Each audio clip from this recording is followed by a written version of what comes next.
So I got invited to this anarchist group, and it turns out it's just another haven for ANCAP trolls. There's something that needs to be explained to you anarcho-capitalists, you libertarians, you objectivists, and all you other variations of the free market ideology, which is more or less a religion.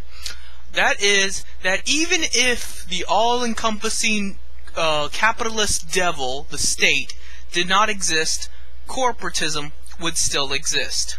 What I mean by that is, how do you think the state got to the point of regulating small businesses over big business? Do you think the government just woke up one day and was like, I'm going to bust the balls of all the little people and allow the big corporations to get subsidies and do whatever they want? No. Someone had to bribe those politicians. Politicians are people too.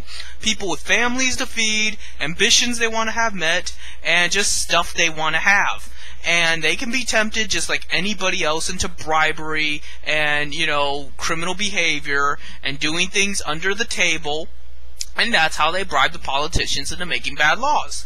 And, of course, then when they get to be big corporations, then they don't really have to bribe them so much as intimidate them with the idea that if they go under, that's like 2 billion jobs lost. It halts the market completely. Ever heard the expression, too big to fail? Well, that's exactly what the government's worried about. The government is worried that business has become so gigantic that they can't afford to just cut them off. They have to slowly do it. They have to wean them off. And when you combine that with the corruption and the people willing to be bribed and do business with these guys, it's just not going to get done fast enough.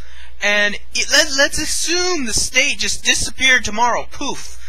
Do you honestly think that you'll be able to open up your muffin shop or, make your moonshine and sell it or do whatever? No. If you believe that, go to the ghetto. There are no state enforcement officers in the ghetto. No cop will go near it. No IRS agent will go near it.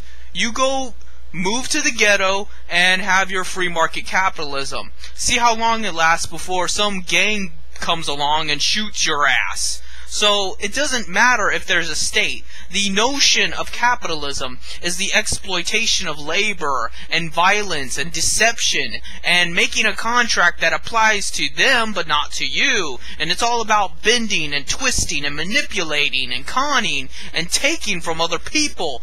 That's what's wrong with capitalism. It is beyond just you own this and I don't own that. It is down to the psychology of human beings. And that's why you're not going to solve the problem by just increasing a tax or making another labor rights law. And those are temporary solutions to a permanent problem. And that is what's wrong with the liberal left. That is what's wrong with all these weak, watered-down socialist parties. They do not comprehend that.